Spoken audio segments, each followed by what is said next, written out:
On today's video, I'm going to talk about the best secondary movements for street lifting. So, as a secondary movement, you preferably want exercises that are stable and that you can produce as much force possible. And obviously, recruits the same muscles that are recruited in the muscle up, pull up, dips, and squats. And why stable movements or stable exercises? They are better for the most production of force and have the best neurological adaptations. In this case, barbell movements are probably the best. But there's some not so stable exercises that are very useful as a secondary movement for street lifting. And they are ring muscle-ups, ring pull-ups, and ring dips. The rings can be very helpful with the muscle-up transition, getting your wrists, your tendons, and muscles stronger, building some muscle which later will transmute in strength gains, and develop more stability, which is very useful in dips,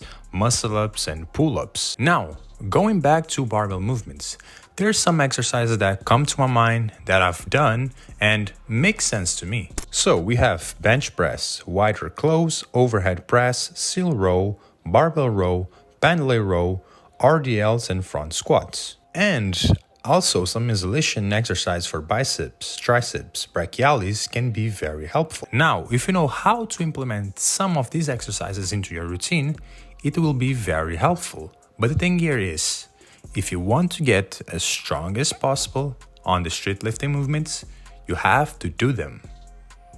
The secondary movements will only give you a 5 to 20% boost on your primary movements, and this depends if you are a beginner, intermediate, or advanced. So, the big question, how each of these secondary movements will help you. The bench will strengthen mainly your chest muscles and some frontals and triceps. Bench can be used if your chest is a weak point or to strengthen your pressing muscles, tendons, learn to recruit the chest muscles better, and increase the recruitment of more motor neurons, which will make you better at activating your CNS and eventually get stronger. Overhead press will make your shoulders stronger, which if you have long limbs on the dips, you recruit a lot of shoulders. So you need them strong and it can help in the hardest part of the movement. Seal rows, I've seen a couple of explanations showing it is helpful with the muscle up.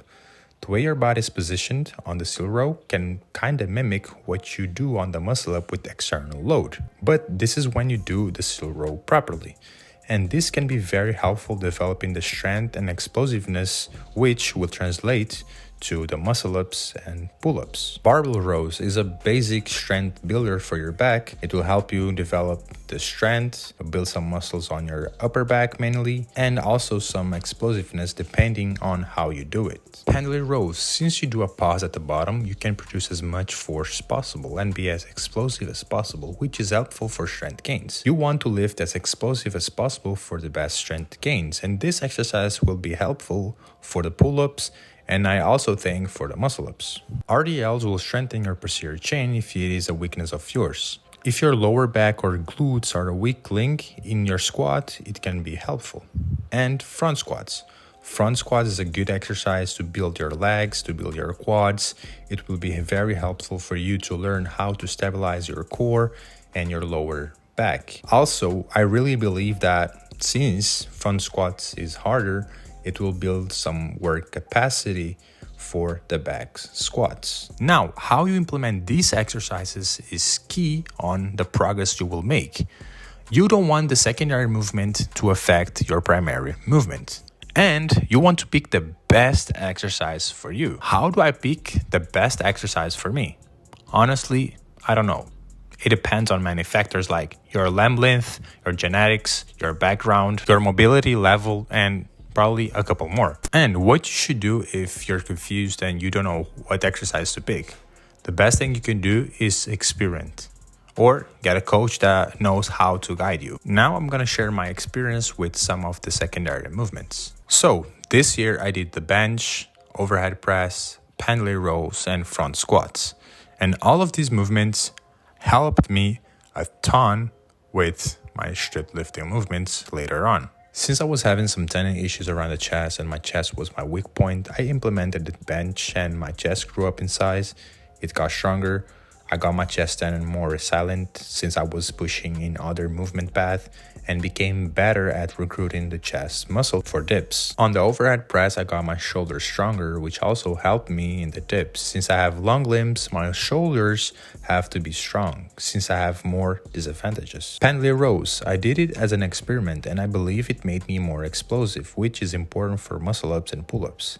Speed is key for good muscle ups and for maximal strength output. ATG front squats was a game changer for me. It helped me learn how to engage the core better, create more rigidity throughout the body, got my lower back stronger, and my quads had a good development.